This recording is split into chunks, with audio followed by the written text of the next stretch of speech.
그래서 유시민 작가가 실제 이름을 거론한 사람들도 존재해요. 네. 세 사람 정도 있었죠. 예. 근데 그분들은 뭐 사실 기분 나쁘잖아. 자기들이 먼저 거론했어 이런다. 그 사람들은. 아 이거 참 그.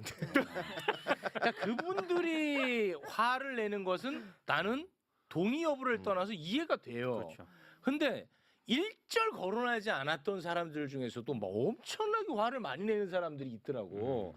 그거는 참 굉장히 흥미로운 아까 현상이었습니다. 얘기했잖아요. 자꾸 떠오르니까 이건 유시민 작가님에 대한 어떤 개인적인 불만보다는 네. 그거에 대해서 좀 쌓여있던 아, 불만들이 그렇습니까? 떠오르고 약간 A에 대한 약간 위선을 느꼈던 사람들도 뭔가 거기에 이제 뭔가 투영돼 있는 것도 같고 이게 뭐 하루아침에 생긴 그런 불만은 아닌 것 같아요. 오래된 불만이 네. 이걸로 표출됐다고 보시는 거군요. 저는 그런 느낌이 들더라고요. 네. 그러면 그 말 나온 김에 바로 그 친문 세력의 귀환에 대해서 이야기를 좀 한번 해보죠. 왜냐하면 누가 했는데 그 얘기를. 아니 그러니까 저한테도 저는 그 휴대전화 2개 쓰는데 하나의 휴대전화는 예전부터 저를 사랑했던 분들이 알고 있는 번호라서 여론 수렴 기능으로 남겨둔 게 있어요. 근데 그분들이 저를 좋아했던 사람들이란 말이에요. 근데 유시민은 친문 세력을 귀환을 위해서 저렇게 방송 나오는 건데 너는 언제까지 그렇게 마이크를 줄 거냐라고 엄청나게 많이 연락이 왔어요. 그래서 제가 딱 질문 하나를 던집니다. 알겠습니다. 그럼 유시민 작가가 저렇게까지 욕먹으면서 친문 세력의 귀환의 도구가 된다면 유시민에게 도움이 되는 게 뭡니까? 라고 했더니 다 연락을 안 줘 나한테. 답을 못해. 없어. 그러니까 그렇지 않나? 저한테도 많이 했던 얘기고 그 맥락을 보면 매불쇼에 나와서 얘기를 한 부분이 있지 않습니까? 그 얘기를 한 부분에 대해서 최욱 앵커가 가장 또 민감해하는 이 조불쇼의 그 당사자인 조국 혁신당 대표가 또 바로 페이스북에 그거를 인용을 하면서 그러니까 맞아요. 그런 흐름을 보면서 이거는 뭔가 다 연결돼 있구나. 뭔가 의도가 있고 음. 어떤 정치적인 의도가 분명히 개입돼 있는 것이다라고 의심하는 분들이 꽤 많았습니다. 아, 그러니까 그때 친문 세력의 부활이라는 거는 조국의 대권 도전을 돕는 거다. 그런 뜻으로 그런 받아들이는 맥락도 거죠. 좀 있는 것 같고요. 맥락도 들어가 네. 있고. 근데 조국은 안 죽었는데 이미 살아 있는데. 또 이렇게 하면 또 조국 살렸다고 또 욕먹겠네 또.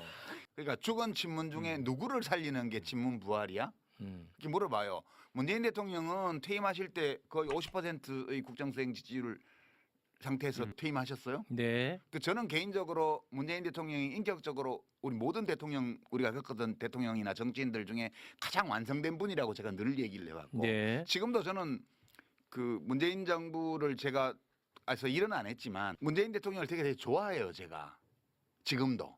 이슈가 이슈인지라 그런 얘기를 좀 짧게 하세요. 네. 그런데 문재인 이슈가 대통령이 이슈인지라. 부활해야 될 이유도 없고요. 그다음에 소위 친문을 자처하면서 막 나대다가 집단적으로 망한 사람들이 있었잖아요. 지난번 총선 때.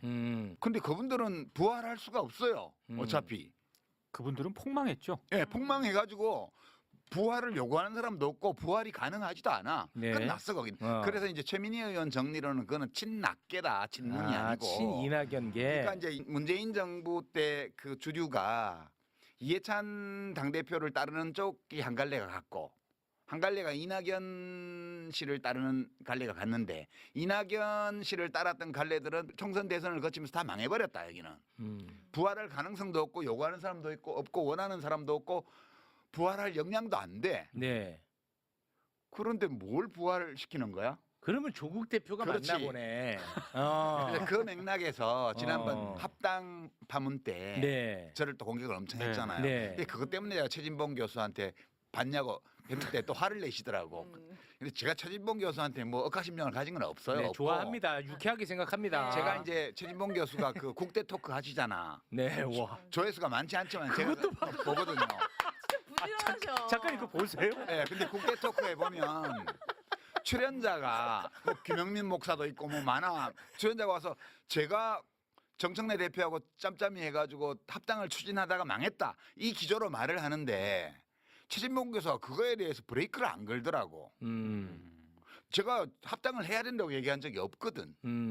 저는 우리나라의 정치 지형과 관련해서 그날 뉴스공장에서 얘기했던 게 2월 1일 날인가 그 이해찬 대표님 네. 장례식 끝나고 네. 나서 출연해가지고 백낙천 교수가 마지막 추도사 순서에서 한 얘기가 민주당이 다 통합해서 혼자서 한국 정치를 책임져 나가는 거하고 민주당이 중심이 되어서 이 변혁적 중도 이념에 동의하는 여러 정당들을 아울러서 연합 정치를 하는 거하고 어느 게 나은지에 대해서 서로 의견이 다른데 그 대답을 들을 수 없게 됐다 이런 취지의 추도사를 하셨어요. 그래서 제가 그게 되게 중요한 거라고. 민주당 정치인들이 그 고민해야 되는 문제라고.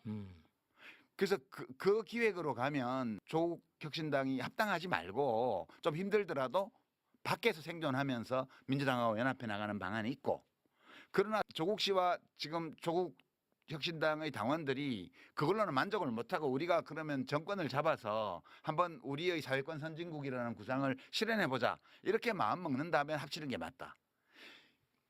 그렇게 제가 얘기를 했어요. 조국 대표가 그냥 그렇게 한국 정치의 혁신과 발전을 위해서 나는 봉사하겠다 그러면 밖에서 하고, 내가 한번 대통령에 도전해보겠다 이런 생각이 있다면 합치는 게 맞지. 아, 그 얘기를 왜 했어? 또 대통령 도전. 아니 그거는 경우의 수가 2개밖에 없고 그 2개의 경우의 수를 다 얘기를 한 거예요.